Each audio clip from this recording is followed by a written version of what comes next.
વિભાજન બાદ જે વિવાદ વધી રહ્યો છે તે અન્ય તાલુકાઓમાં અને જિલ્લાઓમાં પણ જઈ રહ્યો છે। જોઈશું વિરોધની વકરતી આગ।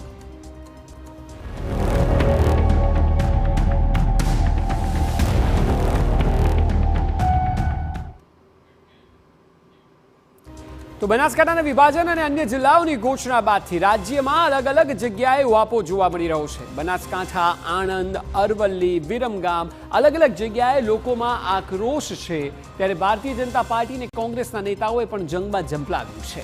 સવાલ એ છે કે શું આ વિવાદ આગામી સમયમાં વિકરાળ સાબિત થશે? શું સરકારની મુશ્કેલીઓ ખરેખર વધશે?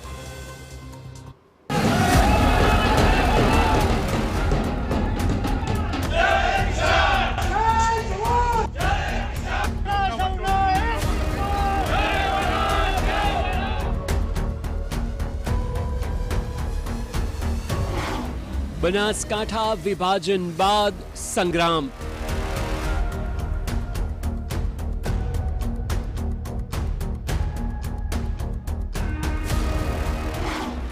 વિરમગામ જિલ્લો બનાવવાનો હુંકાર, કરમસદનો વિરોધ આક્રમક।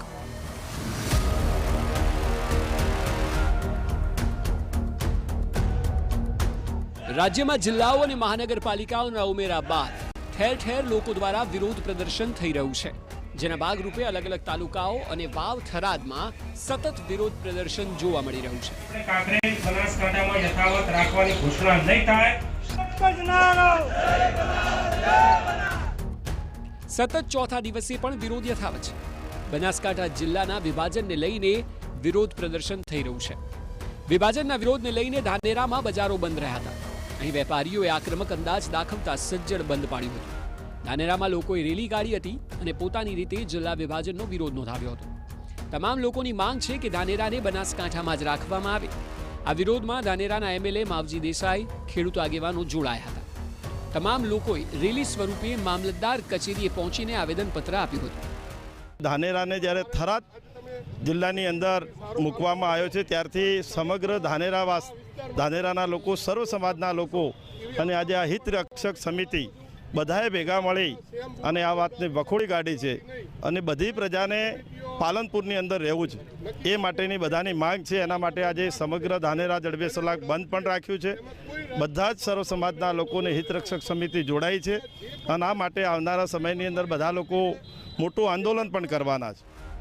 વિવાદની આગ માત્ર બનાસકાંઠા સુધી જ સીમિત નથી, પરંતુ હવે તેમાં પાટણ લોકસભા સાંસદ ભરતસિંહ ડાભીએ પણ ઝંપલાવ્યું છે। તેઓએ કહ્યું કે કાંકરેજ બનાસકાંઠામાં ન રહે તો પાટણમાં સમાવી શકાય। આ મુદ્દે તેઓ દ્વારા મુખ્યપ્રધાનને રજૂઆત કરાઈ છે। કાંકરેજને ભૌગોલિક રીતે અને સામાજિક રીતે પાલનપુર જોડે જોડાયેલ છે। સામાજિક હોય અને લંબાઈની દ્રષ્ટિએ પણ થરાદ 90 કિલોમીટર થાય છે અને કાંકરેજ નજીકમાં જોડાય છે। સરકારને જો અનુકૂળતા ના હોય તો કાંકરેજની પ્રજા પાટણમાં જોડાવા માગે છે, તો પાટણ જોડે સરકાર જોડે તો પ્રજા ખુશ છે। માત્ર સાંસદો જ નહીં, પરંતુ હવે તો ધારાસભ્યોએ પણ અલગ અલગ માંગ રાખી દીધી છે। ભાજપના ધારાસભ્ય હાર્દિક પટેલે પ્રાથમિક શાળાના લોકાર્પણ કાર્યક્રમમાં કહ્યું હતું કે હવે એક જ કામ બાકી રહ્યું છે અને એ છે વિરમગામને જિલ્લો બનાવવો અને નળકાંઠાને તાલુકા બનાવવો। હાર્દિક પટેલે કહ્યું કે વર્ષ 2025માં વસ્તી ગણતરી બાદ જિલ્લા બનાવવા માટે પ્રક્રિયા હાથ ધરાશે। હાર્દિક પટેલે સ્થાનિકોને હૈયાધારણા આપતા કહ્યું હતું કે છાતી ઠોકીને કહું છું કે વિરમગામ જિલ્લો બનશે। એક કામ બાકી રહેવાનું છે, એ છે વિરમગામને જિલ્લો બનાવો અને નળકાંઠાને તાલુકો બનાવો। આ દિશાની અંદર અમને ભરોસો છે કે આ 2025 એટલે કે આ 3જી તારીખ છે। આ વર્ષના સમયગાળામાં વસ્તી ગણતરીનો સમય છે, આખા દેશમાં વસ્તી ગણતરી થશે અને વસ્તી ગણતરી પૂર્ણ થશે પછી જિલ્લાઓ નવા બનાવવા માટેની પ્રક્રિયા બનશે। ઘણા બધાના મનમાં એવું હોય છે કે થરાદ કેમ બની ગયો હતો, તો તમારા બધાને ધ્યાને મૂકો કે બનાસકાંઠા 4 જિલ્લાઓ બની શકે એવડો મોટો જિલ્લો છે। એટલા માટે એને અત્યારે ના છૂટકે જિલ્લો બનાવવો બહુ જરૂરિયાત હતી, પણ આપણો વિરમગામ જિલ્લો બનશે અને વિરમગામ જિલ્લો બનશે તો આપણો નળકાંઠા તાલુકો બનશે। છાટી ઠોકીને આજ તમને કહીને જઉં છું। તો આ તરફ શામળાજીને તાલુકો બનાવવાની પણ માંગ ઉઠી રહી છે અને અહીં ભિલોડાના એમએલએ પીસી બરંડા પોતે કહી રહ્યા છે કે શામળાજીને તાલુકો બનાવવા અંગે રજૂઆત કરી તેઓ દ્વારા સીએમ જોડે વાત થઈ છે. તેઓએ ભિલોડાને પણ નગરપાલિકાનો દરજ્જો આપવા રજૂઆત કરી છે. આ જ વર્ષમાં માંગ પૂરી થાય તેવી શક્યતા સેવવામાં આવી રહી છે. આજે જો માનનીય મુખ્યમંત્રી સાહેબને મળીને આવ્યો છું ત્યારે ભિલોડા નગરપાલિકા બને એ માટેની મેં ભલામણ કરી છે. શામળાજી આટલું મોટું મંદિર છે. શામળાજી વિસ્તાર આખો જે વિસ્તાર છે એમાં અનેક પ્રકારના આપણી પાસે દેખાય છે કે વિકલ્પો છે. ત્યારે આજે માનનીય મુખ્યમંત્રી શ્રી પાસે જઈ અને શામળાજી તાલુકો બને એ માટેની દરખાસ્ત પણ કરી છે. આ તરફ આણંદ મહાનગરપાલિકામાં કરમસદ ગામનો સમાવેશ કરતા કરમસદના નાગરિકો લાલઘૂમ થયા છે. સરદાર પટેલની જન્મભૂમિને અન્યાય અને અપમાનની લાગણી સાથે સ્થાનિકોનો રોષ સામે આવ્યો છે. લોકોનું કહેવું છે કે સરદાર પટેલની ભૂમિના નામ પરથી જ મહાનગરપાલિકાનું નામ હોય. સરકારને સરદાર પ્રત્યે પ્રેમ હોય તો આણંદ મહાનગરપાલિકાને બદલે કરમસદ મહાનગરપાલિકા નામ રાખવું જોઈએ.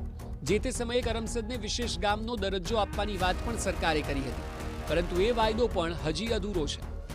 એમાં સરદાર સાહેબનું એક ઐતિહાસિક ગામ અને સરદાર સાહેબ જે ભારત દેશના અખંડ શિલ્પી કે જેમને દેશનો નકશો બનાવ્યો.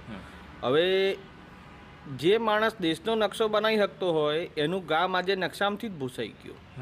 એટલે એમ કહેવા જઈએ તો અમારા પાટીદારોમાં કહેવત છે કે ભાઈ 6 ગામ એક પ્રભુત્વ ધરાવે છે એક ગામોની શ્રેણીમાં.